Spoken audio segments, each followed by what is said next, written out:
नमस्ते फ्रेंड्स। मैं रिंकू गुप्ता कोलकाता से। सबसे पहले मैं अपने गुरु ब्रह्म ऋषि पितामह पत्री जी को कोटि कोटि नमन करती हूँ। उनको तहे दिल से धन्यवाद देती हूँ कि उन्होंने हमें इतना अनमोल उपहार दिया, आनापानासती ध्यान का उपहार, और हमें सत्य का मार्ग दिखाया कि सत्य एक ही है, सत्य अलग अलग नहीं है। और मैं हमारे senior most pyramid master grand master Asha Gupta ji का कोटि कोटि धन्यवाद करती हूँ कि उन्होंने मुझे आज ये अपॉर्चुनिटी दी कि मैं माता देवकी के ऊपर कुछ कह सकूँ, आप लोगों से कुछ बातें कर सकूँ और ध्यान कर सकें। हम उनसे कनेक्ट होकर हम ध्यान करेंगे दोस्तों आज। तो फ्रेंड्स, सबसे पहले मैं शॉर्ट अपना इंट्रोडक्शन दूंगी आप सभी से। 2010 में मैंने ब्रह्म ऋषि पितामह पत्री जी के सानिध्य में आनापानासती का ध्यान सीखा। तब से मैं ध्यान कर रही हूँ और 2011 से हम कलकत्ता में इस ध्यान का प्रचार प्रसार कर रहे हैं pyramid spiritual societies movement umbrella के अंडर में। फ्रेंड्स, 1 साल पहले हमने कलकत्ता में पिरामिड सेवा दल टीम फॉर्म की है, जिसमें हमारी प्रेसिडेंट पूनम पोद्दार हैं, और हम मिलकर हमारी टीम में काफ़ी मेंबर्स हैं, ईशा गोयल, मैं, पूनम पोद्दार, मंजू जी और भी मास्टर्स हैं जो मिलकर ध्यान का प्रचार और प्रसार कर रहे हैं। सिर्फ कलकत्ता में ही नहीं, पूरे वेस्ट बंगाल में, सिलीगुड़ी में, औरंगाबाद में, गुवाहाटी में, बिहार में, खड़गपुर, रानीगंज, सभी एरियाज़ में हम सब मास्टर्स मिलकर ध्यान का प्रचार प्रसार कर रहे हैं दोस्तों। बस मैं अपने बारे में इतना ही कहना चाहूँगी। आइए हम सब मिलकर सबसे पहले 10 मिनट ध्यान करेंगे।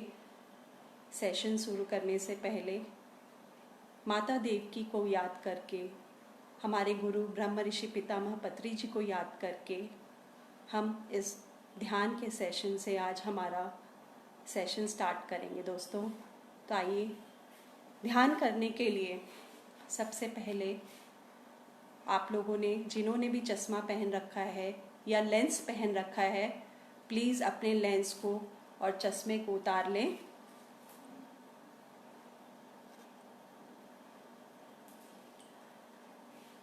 अपने पैरों को क्रॉस कर ले दोस्तों। अपने हाथों की अंगुलियों को फंसा ले इस तरह से। आप आलती पालती मार के बैठ सकते हैं। अगर आप चेयर पे बैठे हैं तो पैरों को ज़मीन पर रखकर दोनों पैरों को आटी मार लेंगे। एकदम आरामदायक स्थिति में बैठेंगे, एकदम कंफर्टेबल पोजीशन में बैठेंगे दोस्तों। पीछे सहारा लेकर बैठे, आराम से, बिल्कुल आराम से पीछे सहारा लेकर बैठे। शरीर में कहीं भी किसी प्रकार का कोई तनाव नहीं, कोई खिंचाव नहीं दोस्तों। हाथों की उंगलियों को आपस में फंसाकर आंखें बंद कर लें। आंखें बंद करके अब अपने मन को पूरा केंद्रित कर दे सिर्फ अपनी श्वासों पर। हमारी प्राकृतिक श्वासें दोस्तों, हमारी सहज और सरल श्वासें। पूरा ध्यान सिर्फ अपनी श्वासों पर ही रखेंगे। एकदम सहज और सरल ध्यान, कुछ नहीं करना इसमें, सिर्फ अपनी श्वासों के साथ रहना है दोस्तों। अंदर आती हुई श्वास यानी उच्छ्वास और बाहर निकलती हुई श्वास यानी निश्वास।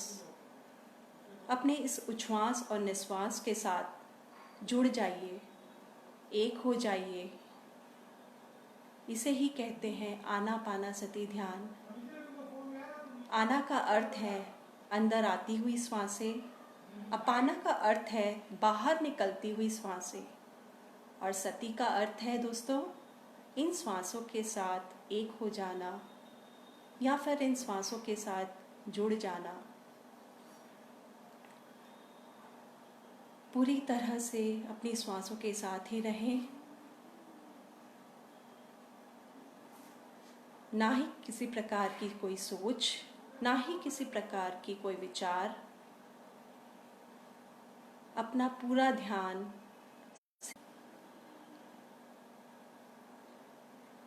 अंदर आती हुई श्वासें, बाहर निकलती हुई श्वासें।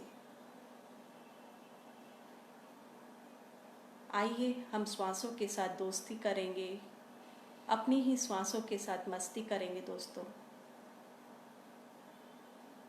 सिर्फ कुछ मिनट के लिए अपनी श्वासों के साथ बने रहेंगे। मैं आप लोगों के लिए एक हल्का सा म्यूज़िक प्ले करूँगी। हम म्यूज़िक के साथ ध्यान करेंगे।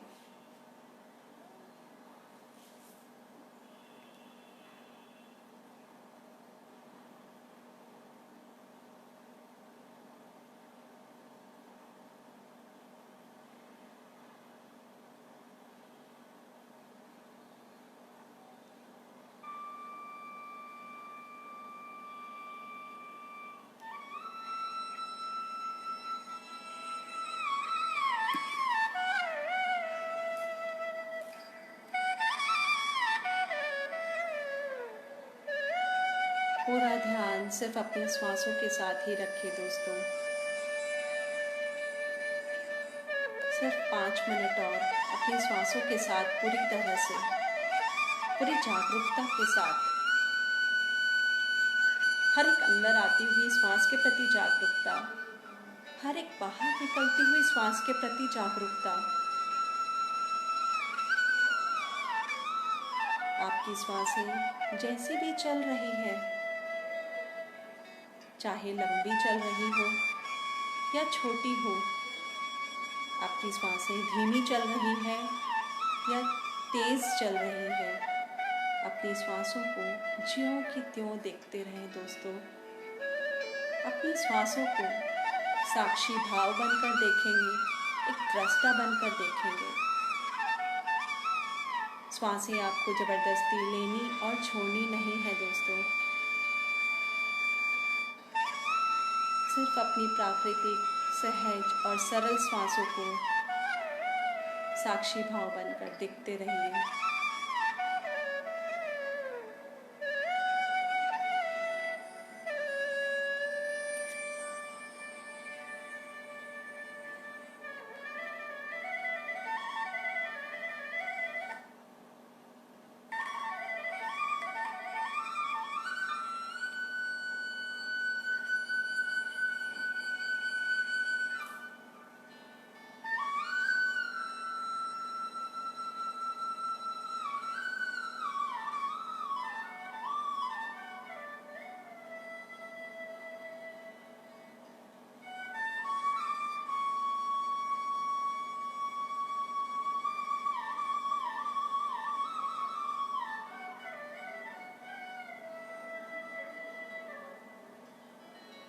पूरा ध्यान सिर्फ अपनी श्वासों के ऊपर।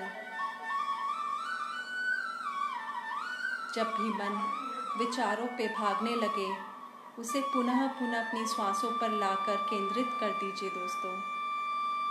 बस हमें यही अभ्यास करते रहना है, अपनी श्वासों का अभ्यास, अपने मन को बार बार श्वासों पर केंद्रित करना।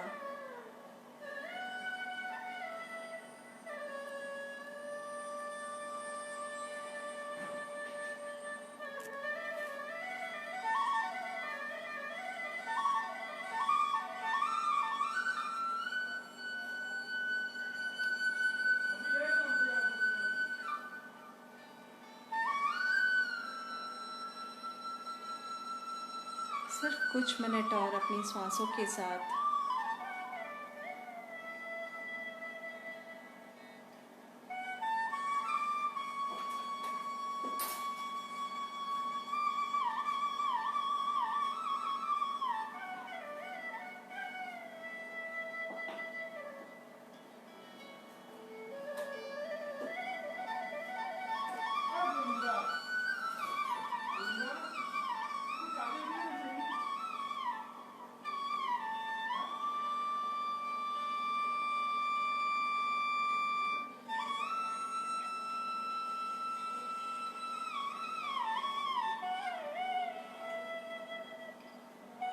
हर एक आती हुई श्वास के प्रति जागरूकता, हर एक बाहर निकलती हुई श्वास के प्रति जागरूकता। बहुत ही सहज और सरल ध्यान। हमारी श्वासें ही हमारी सच्ची मित्र है दोस्तों। हमारी श्वासें ही हमारी परम गुरु है। अपने इस परम गुरु को पकड़ कर रखिए दोस्तों।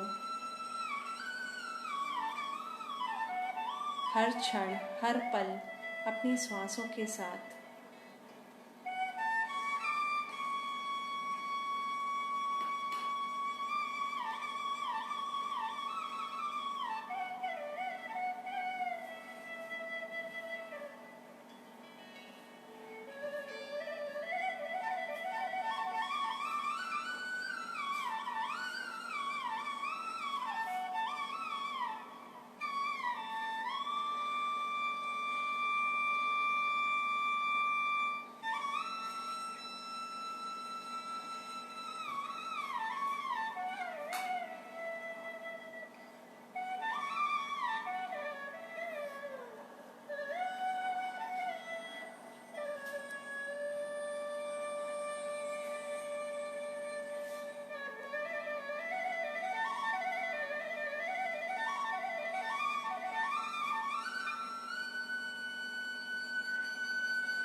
सिर्फ 1 मिनट और अपनी श्वासों के साथ दोस्तों।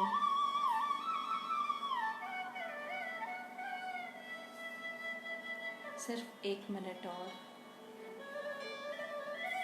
अपनी श्वासों के साथ एक हो जाएंगे, अपनी श्वासों में खो जाएंगे दोस्तों।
सिर्फ 30 सेकेंड्स और दोस्तों, सिर्फ 30 सेकेंड्स अपनी श्वासों के साथ।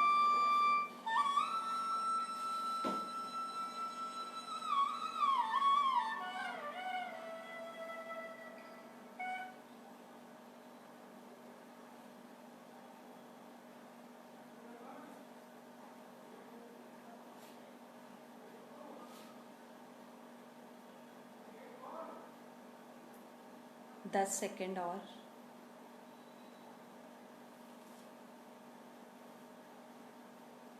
9, 4, 3, 2, 1, 0। अपने दोनों हाथों को खोलेंगे, अपनी आँखों पे रखेंगे 5 सेकेंड्स के लिए। धीरे धीरे अपने दोनों हाथों को हटाएंगे, आराम से, बड़े आराम से अपनी आँखों को खोलेंगे। कोई जल्दबाजी नहीं है दोस्तों, अपना समय लेकर अपनी आँखें खोलें।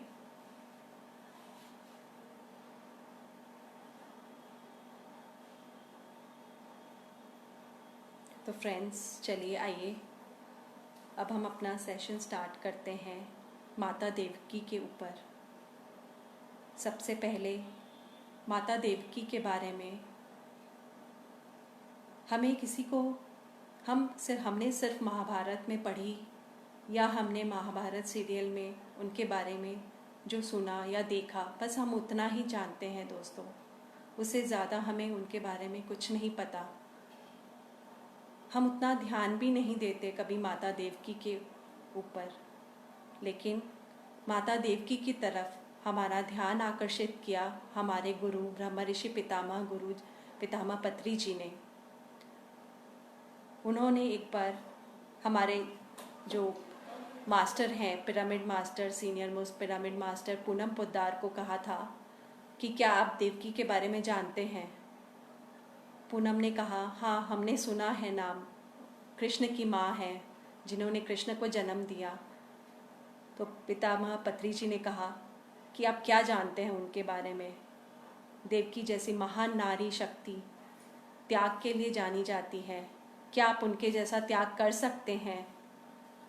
उसने कहा, नहीं, मैं उनके जैसा त्याग नहीं कर सकती।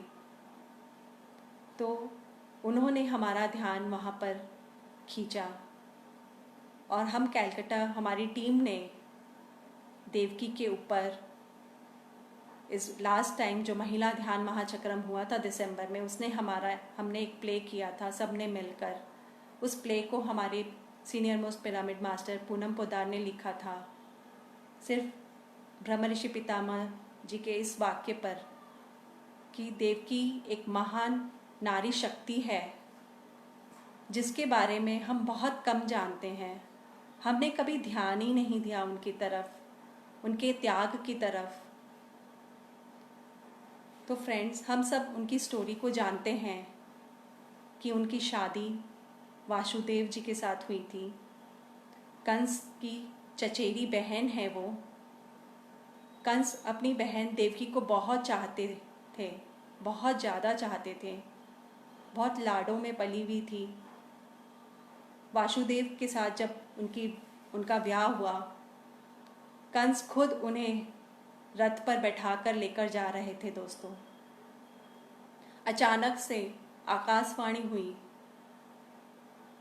कि जिस बहन को वो इतना चाहते हैं, जिस बहन से वो इतना प्यार करते हैं, जिस बहन को ब्याह कर वो रथ पर बैठाकर लेकर जा रहे हैं, उसी बहन के कोख से 8वां पुत्र जन्म लेगा जो कंस का वध करेगा। इतना सुनते ही कंस बहुत घबरा गया दोस्तों। हम सब जानते हैं इस बात को। वो भयभीत हो गया, बहुत डर गया कि देवकी का पुत्र, 8वां पुत्र मेरा वध करेगा, मैं उसका मामा, देवकी मेरी बहन, ऐसा हो ही नहीं सकता। लेकिन आकाशवाणी की बात को मानकर कि ऐसा सच हो सकता है, कंस ने डर की वजह से वासुदेव को और माता देवकी को कारागृह में डलवा दिया।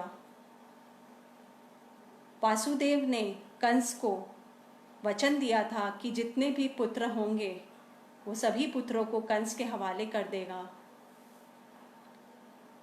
तो दोस्तों, यहाँ पर जब कारागृह में उनको डाल दिया गया, जैसे हम सब ऑलरेडी जानते हैं कि जितने भी उनके जो माता देवकी के 6 पुत्र हुए, 6 पुत्रों को कंस ने बेरहमी से मार दिया, उनकी हत्या कर दी।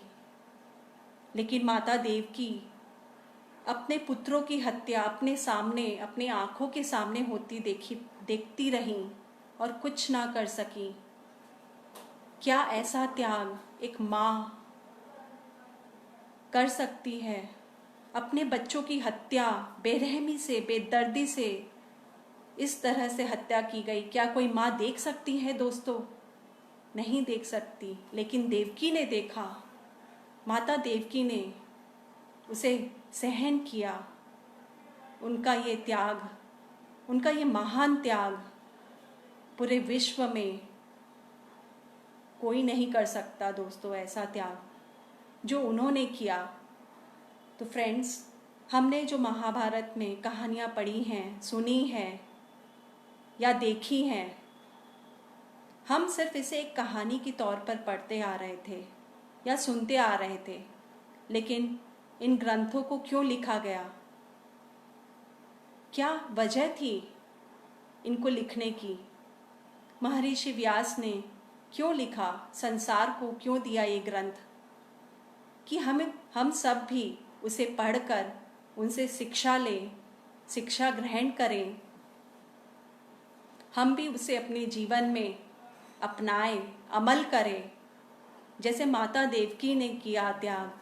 हम भी, एक नारी शक्ति है हमारे अंदर, हम भी ऐसा त्याग कर सकती हैं। जब माता देवकी कर सकती हैं त्याग, तो क्या हम नहीं कर सकते दोस्तों?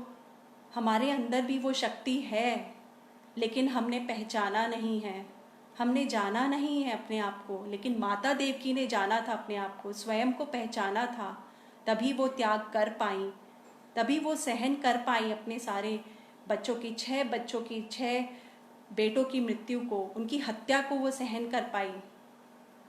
तो दोस्तों, इस कहानी के पीछे इसको हम ध्यान से जोड़ते हैं। अगर हम देखें देव और की, इसको अगर हम इन वर्ड को ब्रेक करें तो देवकी का अर्थ क्या होता है? देवों की। तो देवों की का अर्थ है जिसके अंदर देवी देवता विराजमान रहते हैं। तो हमारा जो ये शरीर है दोस्तों, देवकी को एक शरीर के रूप में देखा गया है।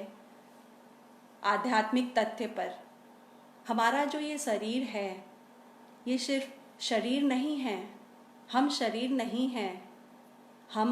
हमारे इस शरीर के अंदर देवी का वास है, देवताओं का वास है, परमात्मा का वास है स्वयं इस शरीर के अंदर। ये शरीर एक वाहन है देवताओं के लिए, परमात्मा के लिए। परमात्मा इस शरीर का धारण करते हैं। क्यों करते हैं इस शरीर को धारण? खुद को भुलाकर परमात्मा इस शरीर में प्रवेश करते हैं और खेल खेलते हैं जीवन का, खुद को भुलाकर खुद ही को पहचानने की और खुद ही को जानने का ये खेल। तो देवकी का अर्थ है जिसके अंदर देवी का विराजमान है, जिसके अंदर स्वयं परमात्मा विराजमान है। जिस समय देवकी को कारागृह में डाला गया, देवकी और वासुदेव ने कोई फाइट नहीं की, उन्होंने कोई लड़ाई नहीं की। वो नॉन वायलेंस, जिस तरह हमारे गुरु ब्रह्मऋषि पत्री जी कहते हैं कि हमेशा नॉन वायलेंस में रहना है, हिंसा नहीं करनी, अहिंसा का मार्ग हमें अपनाना है। उन्होंने भी अहिंसा का मार्ग अपनाया। चुपचाप कारागृह जीवन को उन्होंने कबूल किया, स्वीकार किया और अपनी साधना स्टार्ट की, ध्यान की साधना। जब हम अपनी श्वासों के साथ रहते हैं दोस्तों, श्वासों के साथ रहकर, श्वासों के साथ एक होकर, वो सारी क्वालिटीज़ हमारे अंदर हम इम्बाइब कर पाते हैं जो माता देवकी ने किया। अपने ध्यान की साधना के द्वारा उन्होंने ये सारी क्वालिटीज़, उनके अंदर जो क्वालिटीज़ हैं, त्याग की, सहनशीलता की, ममता की, अहिंसा के मार्ग की, स्वीकार भाव की, ये सारी क्वालिटीज़ सिर्फ और सिर्फ ध्यान से संभव है दोस्तों। माता देवकी और जो कारावास है, वो कारावास क्या है? अज्ञानता का प्रतीक है दोस्तों कारावास, अंधकार का प्रतीक है कारावास। जब चारों तरफ अज्ञानता और अंधकार फैला हुआ है, उस समय माता देवकी ने ध्यान के जरिए कृष्ण को जन्म दिया। ध्यान की साधना के द्वारा ही इस संसार को, इस विश्व को कृष्ण दिया, जिसने कंस का वध किया। दोस्तों, हम कंस को बहुत बुरी नज़रों से देखते हैं, लेकिन अगर कंस नहीं होता तो क्या कृष्ण का जन्म होता? नहीं होता। तो कंस और कृष्ण एक दूसरे के पूरक हैं। बुराई और अच्छाई एक दूसरे के पूरक हैं। माता देवकी अच्छाई का प्रतीक है और कंस बुराई का प्रतीक है, लेकिन दोनों भाई बहन थे। तो बुराई और अच्छाई एक दूसरे के पूरक है, भाई और बहन हैं। तो जितने भी जो शैडो पार्ट्स होते हैं वो हमारे भाई बहन ही होते हैं। सब कुछ हमारे अंदर ही है, अच्छाइयाँ भी हमारे अंदर है, बुराइयाँ भी हमारे अंदर है। उस कारावास में, अंधकार अज्ञानता वाले जीवन में, संसार में माता देवकी ने ध्यान की साधना की। ध्यान की साधना के द्वारा उन्होंने अपने 6 चक्रों को पार करके, 6 चक्रों की शुद्धि करके, 6 चक्रों को क्रियाशील करके उन्होंने अपने आप को सहस्त्रार में स्थित किया। दोस्तों, ये 6 चक्र अब क्या है? उनके जो 6 पुत्र थे वही 6 चक्र है। उनके 6 पुत्र 6 चक्रों के प्रतीक हैं। उन्होंने हमें माता देवकी ने हमें ये कहा कि अपने 6 चक्रों में हमें अटकना नहीं है। दोस्तों, चक्रों के चक्कर में फंसना नहीं है, हमें इनके परे जाना है, इनसे पार होना है।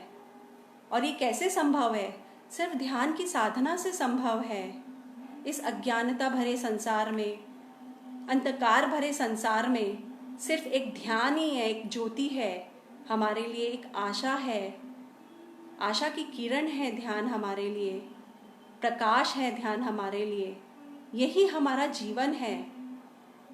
श्वासें ही हमारा जीवन है, श्वासें नहीं तो कुछ भी नहीं। तो श्वासों को पकड़ के दोस्तों, अपनी इस गुरु को पकड़कर हमें इन 6 चक्रों को पार करके सहस्त्रार में स्थित होना है, जो माता देवकी ने किया। उन्होंने अपने आप को सहस्त्रार स्थिति में लाकर स्थित करके जब वो पूरी तरह से निश्चल हो गई, निर्मल हो गई, उस निश्चल और निर्मल स्थिति की अवस्था में जब वो पूरी तरह से परिपक्व हो गई, अपने सहस्त्रार स्थिति में पूरी तरह से परिपक्वता को प्राप्त करने के बाद उनके 8वें पुत्र का जन्म हुआ। दोस्तों, और उनका जो 7वां पुत्र था बलराम, वो क्या चीज का प्रतीक है? बलराम, जब हम अपने 6 चक्रों को पार करके सहस्त्रार में स्थित होते हैं, हम आत्मज्ञान को प्राप्त करते हैं। दोस्तों, कि मैं शरीर नहीं हूँ, मैं एक आत्मा हूँ।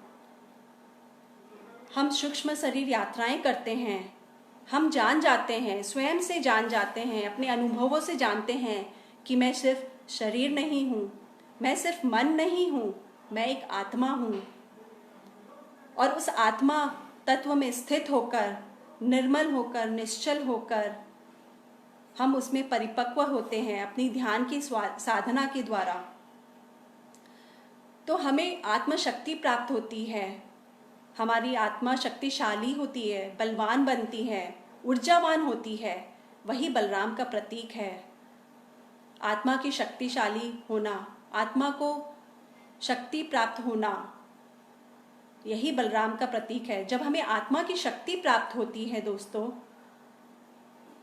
तो हमारे जो मोह हैं, मायाएं हैं, वो उनका नाश होता है, उनका क्षय होता है। जिस माया में हम फंसे हुए हैं, उस माया से हम बाहर निकलते हैं।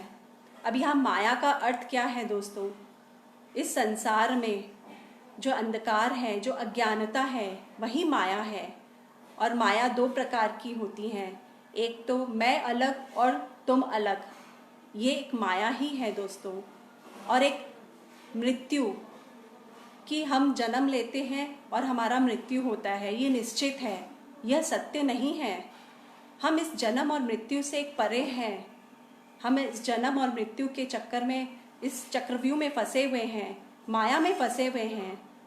तो जब हम सत्य जान जाते हैं कि आत्मा शाश्वत है, आत्मा कभी मरती नहीं है, आत्मा का ना जन्म होता है, ना आत्मा का मरण होता है, आत्मा तो हमेशा है, सर्वव्यापी है, शाश्वत है।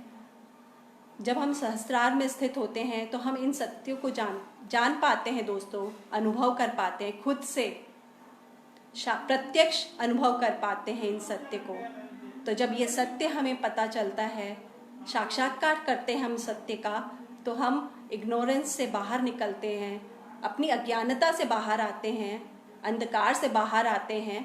उसी का अर्थ है माया से बाहर निकलना, माया का क्षय होना, जो सत्य नहीं है उससे बाहर निकलना, जिसका कोई अस्तित्व ही नहीं है उसे जानना, उसे पहचानना, सत्य को जानना, सत्य को पहचानना।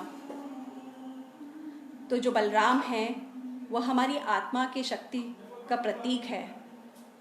जब माता देवकी पूरी तरह से अपने सहस्त्रार में परिपक्व हो गई, पूरी तरह से निश्चल हो गई, निर्मल हो गई, तो अपनी ध्यान की साधना के द्वारा उनको उनका 8वां पुत्र का जन्म हुआ, जिसको हम कहते हैं कृष्ण। हम सभी जानते हैं कृष्ण के बारे में। तो ये 8वां पुत्र कृष्ण क्या चीज़ का प्रतीक है? अध्यात्म में 8वां पुत्र कृष्ण इस चीज़ का प्रतीक है, ब्रह्म ज्ञान का प्रतीक है। अब ब्रह्म ज्ञान क्या है दोस्तों?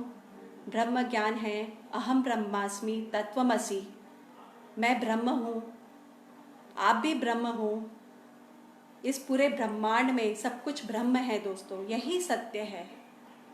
इस सत्य को जानने का अर्थ है कृष्ण का जन्म। तो माता देवकी ने अपने ध्यान की साधना के द्वारा कारागृह में रहकर हर एक कठिनाइयों को पार करते हुए, हर एक परेशानियों से गुजरते हुए उन्होंने कभी हार नहीं मानी।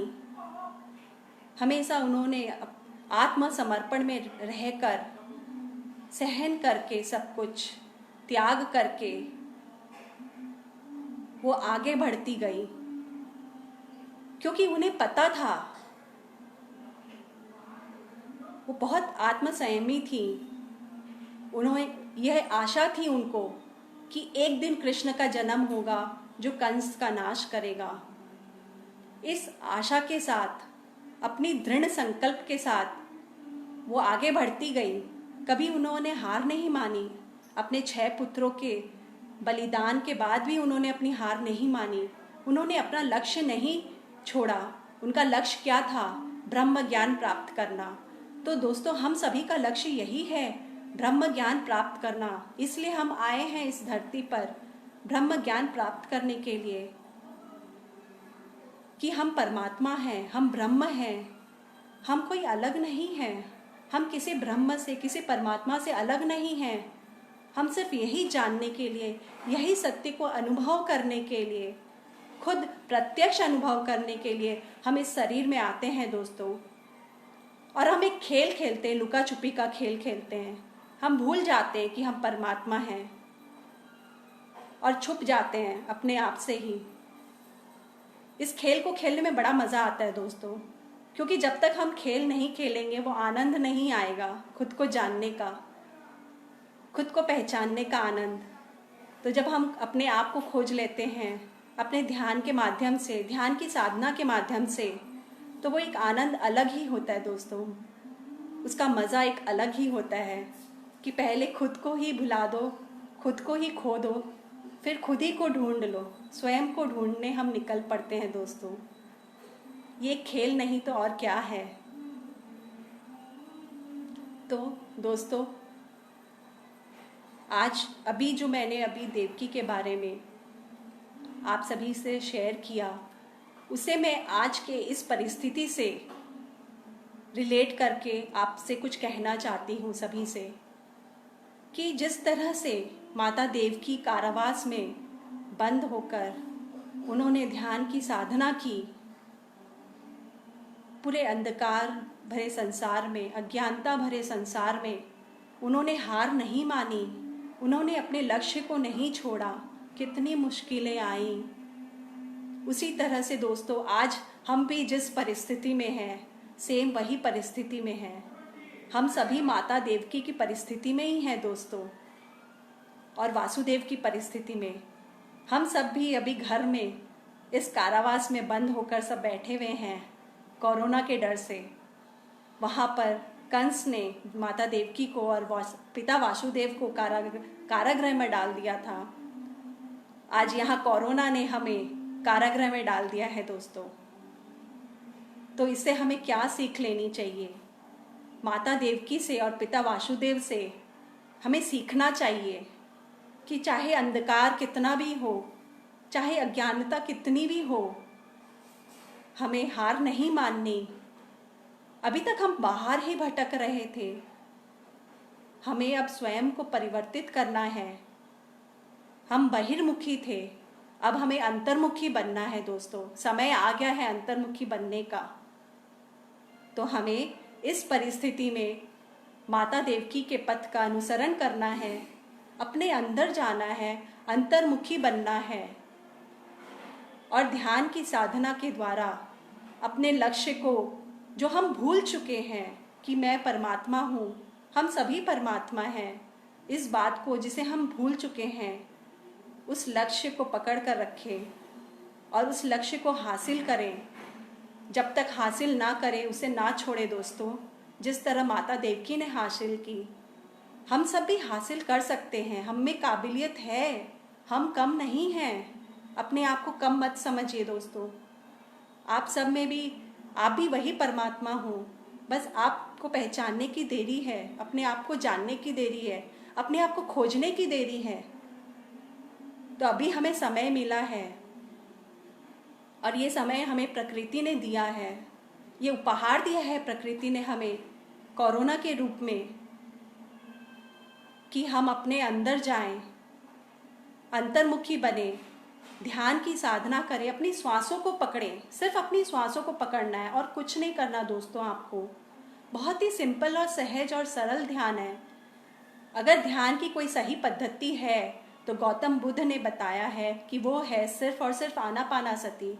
सिर्फ अपनी श्वासों के साथ रहें, अपनी प्राकृतिक श्वासों के साथ रहें। आपको कुछ नहीं करना, बस आपको इतना ही करना है कि अपनी श्वासों के साथ एक हो जाना है, अपनी ध्यान की साधना में तल्लीन हो जाना है और अपने लक्ष्य को दृढ़ संकल्प के साथ, जिस तरह माता देवकी ने हासिल की, उस तरह से हम भी हासिल करें। तो दोस्तों, माता देवकी ने स्वयं को जाना, कृष्ण का जन्म हुआ उनके द्वारा।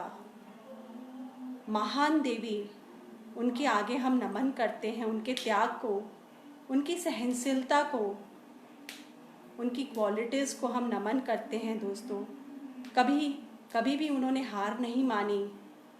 उनके दृढ़ संकल्प को हम नमन करते हैं दोस्तों।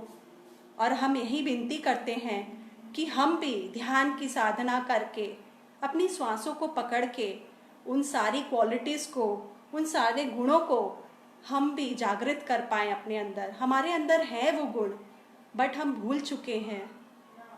आज हमें वापस उन्हें जागृत करना है। अब समय आ गया है दोस्तों। कोरोना ने हमें बता दिया है कि हम जिस तरह से रह रहे थे संसार में, अबे हमें पूरा चेंज करना है, अपने आप को परिवर्तित करना है, अपने अंदर परिवर्तन लाना है सबसे पहले। बाहर तो परिवर्तन अपने आप आ जाएगा, उसकी हमें चिंता नहीं करनी, लेकिन स्वयं को परिवर्तन करना है, स्वयं को जानना है। अब समय आ गया दोस्तों अपने आप को जानने का, अपनी क्षमता को पहचानने का, अपने अंदर परमात्मा को पहचानने का, उसको जानने का। तो चलिए आइए हम फिर से ध्यान करेंगे।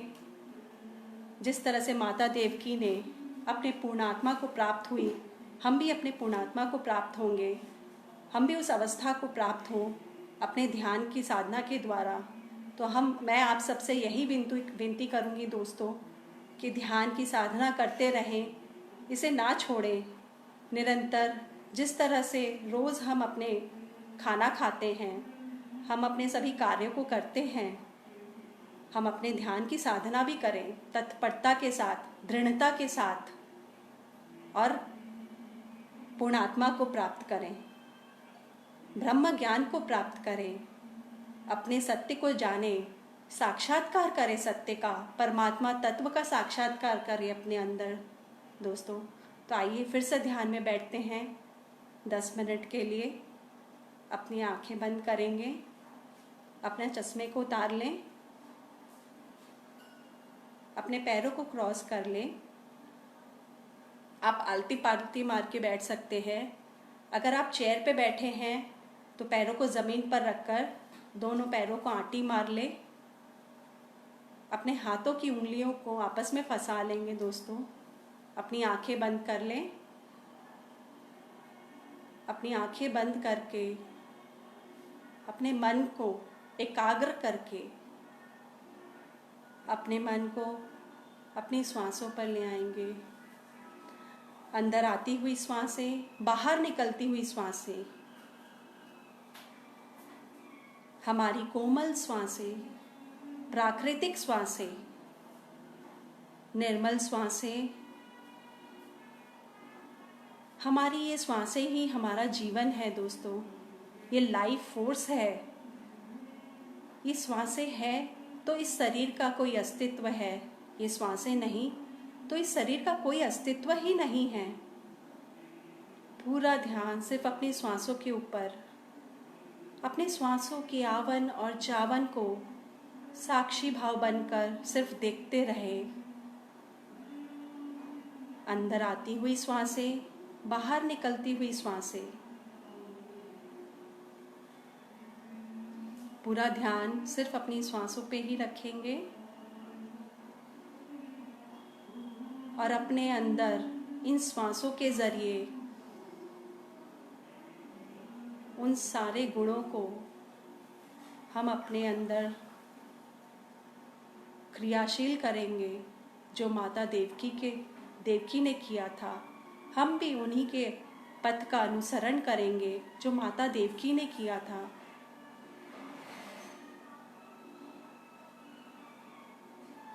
उन्होंने जिस मार्ग को दिखाया, आइए दोस्तों हम भी उस मार्ग पर चल पड़े। सत्य के मार्ग पर, त्याग के मार्ग पर। त्याग हमें कहीं बाहर नहीं करना, समर्पण हमें कहीं बाहर नहीं करना।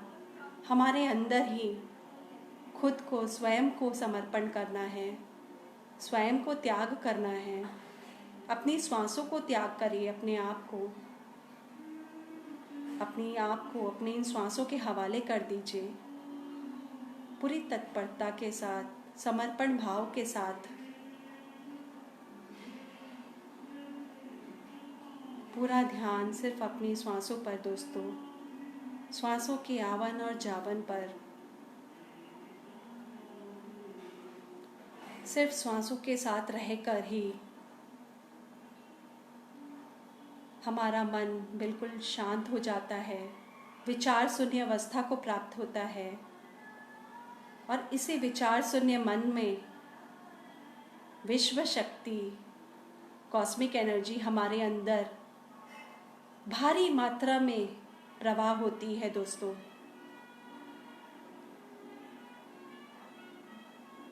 और हमारे अंदर, सूक्ष्म शरीर के अंदर जो नाड़ियां हैं और जो चक्र हैं, उन चक्रों की शुद्धि करती है, उन नाड़ियों की शुद्धि करती है,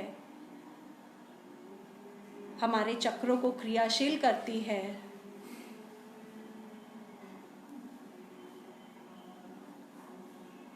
पूरा ध्यान श्वासों के साथ, अपनी श्वासों के साथ एक हो जाएं, अपनी श्वासों में खो जाए दोस्तों। आपकी अपनी प्यारी श्वासें, आपकी अपनी कोमल श्वासें, आपकी निर्मल श्वासें, आपकी सहज और सरल श्वासें बहुत ही अनमोल उपहार है। ये श्वासें हमारी, इसे व्यर्थ न जाने दें। इन श्वासों के द्वारा हमारी आत्मा को शक्ति प्रदान होती है, हमारी आत्मा शक्तिशाली बनती है। इन श्वासों के द्वारा ही हम स्वयं का साक्षात्कार कर पाते हैं दोस्तों, स्वयं को जान पाते हैं, सत्य को जान पाते हैं कि सत्य आखिर क्या है। सत्य सिर्फ एक ही है, अहम ब्रह्मास्मि तत्वमसि। मैं भी ब्रह्म हूँ, तुम भी ब्रह्म हो। ये पूरी सृष्टि, पूरा ब्रह्मांड ब्रह्म है। हर एक चीज ब्रह्म है, हर एक वस्तु ब्रह्म है, हर एक जीव ब्रह्म है, हर एक प्राणी ब्रह्म है। ना मैं अलग हूँ, ना आप अलग हो, हम सब एक हैं। जब इस सत्य को हम जान जाएंगे, इस ब्रह्म ज्ञान को प्राप्त करेंगे दोस्तों, तो हम जन्म और मृत्यु के चक्र से बाहर निकल जाते हैं। हम सत्य जान जाते हैं कि मृत्यु बोलकर कुछ है ही नहीं। आत्मा शाश्वत है, सर्वव्यापी है। आत्मा की कोई मृत्यु नहीं होती, ना ही आत्मा जन्म लेती है, ना ही आत्मा नष्ट होती है।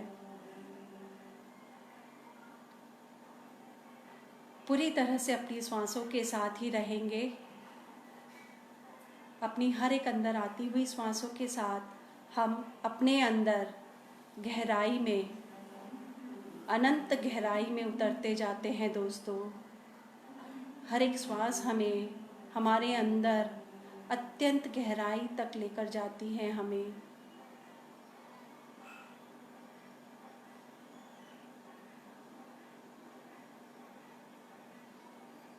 हमारा मन निर्मल और निश्चल हो जाता है। पूरा ध्यान श्वासों के आवन और जावन पर।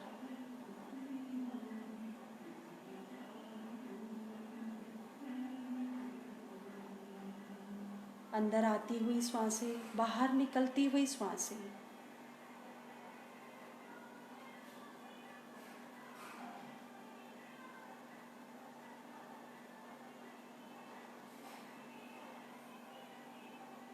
इन श्वासों के साथ जुड़कर हम अपने अंदर अपनी सारी बुराइयों को जला देते हैं दोस्तों। हमारी सारी बुराइयां स्वयं खुद ब खुद क्षय हो जाती है।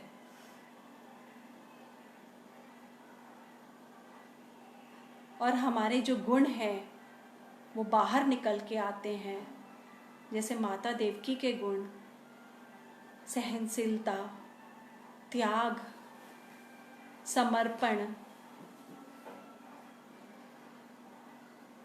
विश्वास, दृढ़ संकल्प।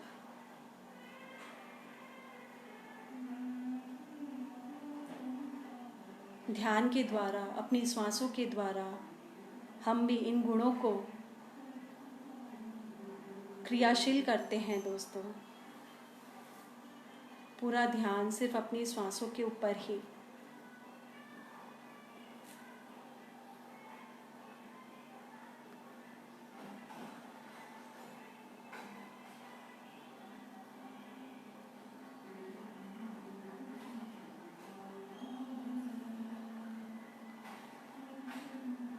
थोड़ी देर अपनी श्वासों के साथ रहेंगे दोस्तों। कुछ मिनट और अपनी श्वासों को दे दीजिए। भूल जाइए इस वक्त कि आप कौन हैं, कि आप स्त्री हैं या पुरुष हैं। इस तथ्य को भूल जाइए। आपका नाम क्या है, भूल जाइए। आप कौन सी जाति के हैं, ये भी भूल जाइए। सब कुछ भुलाकर पूर्ण रूप से अपने आप को समर्पित कर दीजिए। अपनी श्वासों को, अपने आप को अपनी श्वासों के हवाले कर दीजिए दोस्तों।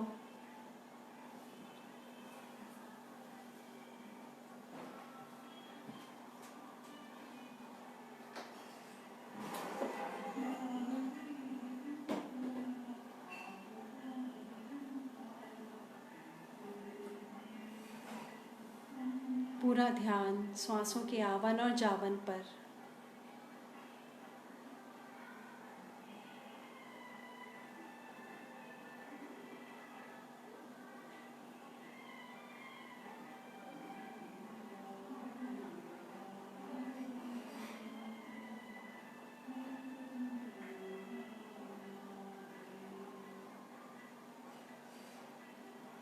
हमारी श्वासें एक ब्रिज है जिसके द्वारा हम स्वयं का साक्षात्कार करते हैं, स्वयं को जान पाते हैं, स्वयं को पहचान पाते हैं।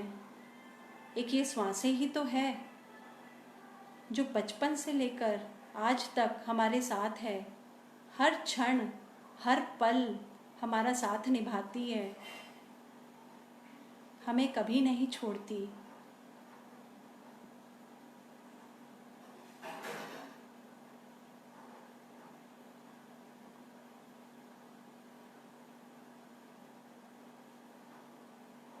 पूरा ध्यान सिर्फ सांसों के आवन और जावन पर।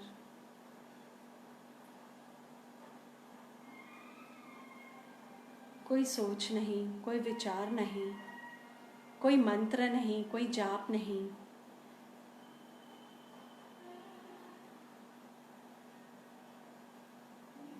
सोच, अगर कोई विचार आते हैं उसे एक बादलों की तरह देखें, वो आएंगे और चले जाएंगे।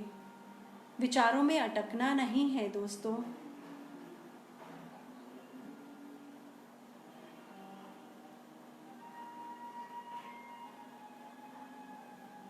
हम ये शरीर नहीं हैं, हम मन भी नहीं हैं, हम विचार भी नहीं हैं, तो फिर हम क्या हैं? कौन है हम? कैसे जाने हम? कैसे पहचाने हम स्वयं को? सिर्फ श्वासों के द्वारा, श्वासों के साथ रहकर, श्वासों के साथ रहकर इस सत्य को जानना है कि मैं कौन हूँ। अगर मैं शरीर नहीं तो मैं कौन? अगर मैं मन नहीं तो मैं कौन हूँ? अगर मैं विचार नहीं तो मैं कौन हूँ? अपने आप से पूछिए प्रश्न, आप जान जाएंगे, अपने आप को पहचान जाएंगे।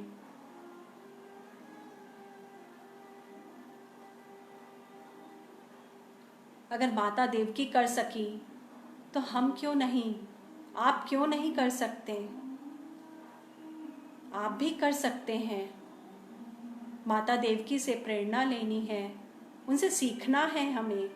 सिर्फ एक कहानी की तरह पढ़कर नहीं छोड़ना, उनसे शिक्षा ग्रहण करनी है, उनको अपनी प्रेरणा बनाकर उसी मार्ग का अनुसरण करना है। जिस प्रकार उन्होंने अपने दृढ़ संकल्प के द्वारा, अपने त्याग के द्वारा,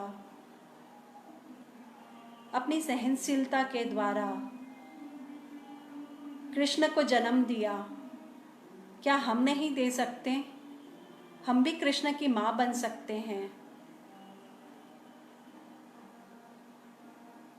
हम सब में वो काबिलियत है, हम सब में भी वो शक्ति है। सिर्फ देर है श्वासों के साथ जुड़ने की, श्वासों के साथ एक होने की।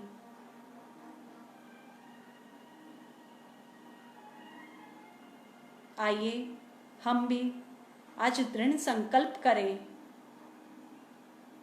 कि हम माता देवकी ने हमें जो मार्ग दिखाया उस मार्ग पर चले, उस मार्ग का अनुसरण करेंगे, माता देवकी से प्रेरणा लेंगे और उन्हीं की तरह हम भी कृष्ण को जन्म देंगे। अपने दृढ़ संकल्प के साथ हम आगे बढ़ेंगे। जिस तरह से हमारे गुरु ब्रह्म ऋषि पितामह पत्री सर कहते हैं कि डू और डाई, या तो करो या तो मरो। तो चलिए दोस्तों, आज ये दृढ़ संकल्प करते हैं, या तो सत्य को जानेंगे या तो मर जाएंगे।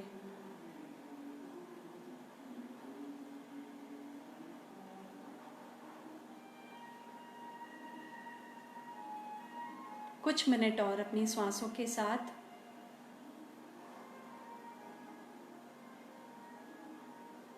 सिर्फ 2 मिनट और अपनी श्वासों के साथ रहेंगे दोस्तों।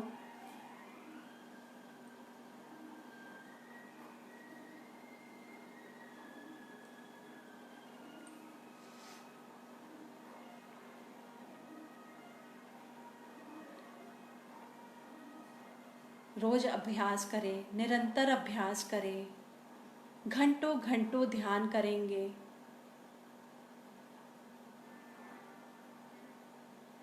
घंटों घंटों ध्यान का अभ्यास करेंगे और उन सारे गुणों का भी अभ्यास करेंगे जो हमें माता देवकी ने दिखाया। सहनशीलता का अभ्यास, दृढ़ संकल्प का अभ्यास,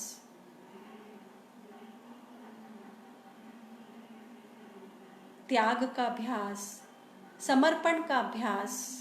अपने ध्यान के साथ साथ हम इन गुणों का भी अभ्यास करेंगे, रोज अपने जीवन में इसे उतारेंगे। Practice makes man perfect. अगर हम रोज अभ्यास करेंगे तो हम अपने लक्ष्य तक जरूर पहुंचेंगे। हमें लक्ष्य तक पहुंचकर ही शांति मिले, पहुंचना ही है हमें अपने लक्ष्य तक।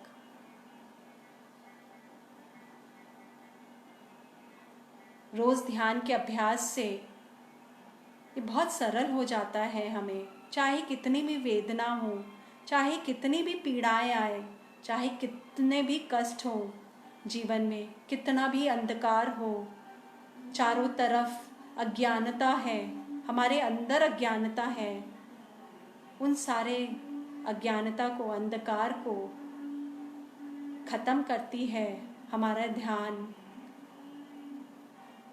ध्यान की ऊर्जा हमें सहन शक्ति देती है, सहनशीलता देती है कि हम हर कठिनाइयों को बड़ी आसानी से पार कर सकते हैं। दोस्तों, ध्यान की ऊर्जा से ही ये सिर्फ संभव है। ध्यान की ऊर्जा से सारे दुख सुख में परिवर्तित हो जाते हैं। हम निश्चल हो जाते हैं, हम विचलित नहीं होते कठिनाइयों से, दुखों से, चैलेंजेस से, परिस्थितियों से हम विचलित नहीं होते। दोस्तों, ध्यान की ऊर्जा की वजह से सिर्फ ध्यान करके हम ये सब प्राप्त कर सकते हैं। सिर्फ श्वासों के साथ रहकर हम ये सब हासिल कर सकते हैं और संभव है। हम जितने भी पिरामिड मास्टर्स हैं, हमने इससे संभव करके दिखाया है। दोस्तों, तो जब हम कर सकते हैं तो आप सभी क्यों नहीं कर सकते? आप सब भी कर सकते हैं और इसे करके दिखाइए, संभव करके दिखाइए।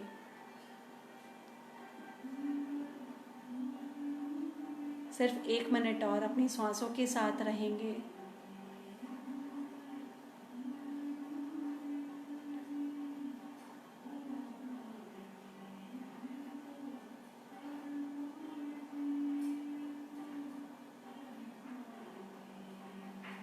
पूरा ध्यान श्वासों के आवन और जावन पर, अपने उच्छ्वास और निश्वास पर, हर क्षण हर पल श्वासों के साथ ही रहेंगे। 30 सेकेंड्स और दोस्तों।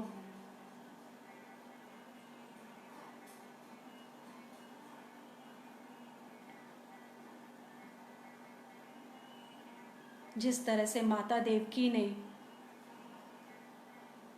अपने पुत्रों के वध के बाद भी, उनकी हत्या के बाद भी हार नहीं मानी, फिर से संसार किया, फिर से सृष्टि की रचना की, हमें भी हार नहीं माननी है। अभ्यास करते रहना है, निरंतर अभ्यास करते रहना है ध्यान का। और इस संसार में रहकर ही हम ध्यानी बन सकते हैं। हमारे गुरु ब्रह्म ऋषि पितामह पत्री जी ने हमें यही बताया, बुद्ध ने हमें यही मार्ग दिखाया, यशोधरा ने हमें यही मार्ग दिखाया कि संसार में रहकर ही हम योगी बन सकते हैं, हम ध्यानी बन सकते हैं, हम ऋषि बन सकते हैं। हमें किसी हिमालय में जाने की ज़रूरत नहीं ध्यान की साधना करने के लिए। इस संसार में रहकर ही हम निर्वाण को प्राप्त कर सकते हैं, जैसे माता देवकी ने किया। संसार में ही उन्होंने निर्वाण की प्राप्ति की। हम भी करेंगे, हम भी कर सकते हैं। संसार में रहकर ही निर्वाण की प्राप्ति करनी है दोस्तों। संसार को नहीं त्यागना। अगर त्याग करना है तो बुराइयों का त्याग करना है, अज्ञानता का त्याग करना है, अपने अंदर प्रकाश का दीपक जलाना है, ज्ञान का दीपक जलाना है, सत्य का दीपक जलाना है दोस्तों। सिर्फ 10 सेकेंड्स और अपनी श्वासों के साथ। 9, 8, 7,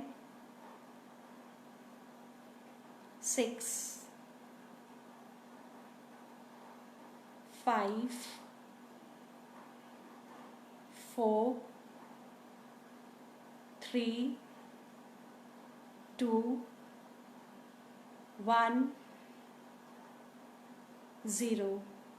अपने दोनों हाथों को खोलकर अपनी आंखों पर रखेंगे 5 सेकंड के लिए। 5, 4, 3, 2, 1, 0। आराम से अपने आँखों को खोलेंगे दोस्तों, बड़े प्यार से। कोई जल्दबाजी नहीं है। अगर कोई ध्यान में बैठना चाहता है तो ध्यान में बैठ सकता है, नहीं तो आप अपनी आँखों को आराम से खोलकर बाहर आएंगे। एंड ध्यान के लिए एक ज़ोरदार तालियां ध्यान के नाम पर हमारे गुरु ब्रह्म ऋषि पितामह पत्री जी के लिए ज़ोरदार तालियां, जिन्होंने हमें ये मार्ग दिखाया। मैं उनको प्रणाम करती हूँ। मैं आशा दी को भी बहुत बहुत धन्यवाद देती हूँ कि उन्होंने मुझे ये मौका दिया, लोगों तक इस सत्य को पहुँचाने में मुझे मौका दिया आशा दी ने। Thank you Asha ji, thank you so much. Thank you Brahma Rishi Pitamah Patri ji, thank you Madhavi ma'am, thank you Poonam, thank you Isha, thank you Manju ji, thank you Indira. मैं अपने पूरे कोलकाता पीएचडी टीम को बहुत बहुत धन्यवाद देती हूँ और उनके लिए कृतज्ञता है। थैंक यू कहती हूँ उन सभी टीम मेंबर्स को, हर एक टीम मेंबर्स को, जिनकी वजह से, जिनकी ऊर्जा की वजह से आज पूरे कोलकाता में इतने ध्यान का प्रचार हो रहा है। सिर्फ एक अकेला इंसान नहीं कर सकता, ये सिर्फ ग्रुप कॉन्शियसनेस की वजह से हो रहा है। हर एक टीम मेंबर की ऊर्जा पूरी तरह से लगी हुई है ध्यान के प्रचार में। उन सबको मैं नमन करती हूँ, उन सबको मैं प्रणाम करती हूँ, उनके अंदर के परमात्मा को मैं प्रणाम करती हूँ। Thank you so much, thank you friends. And मैं आप सभी के, मेरे जो व्यूवर्स हैं, आप सभी जो इस प्रोग्राम को देख रहे हैं, मैं आप सभी के अंदर भी परमात्मा को प्रणाम करती हूँ दोस्तों। थैंक यू सो मच, बहुत बहुत धन्यवाद। Thank you.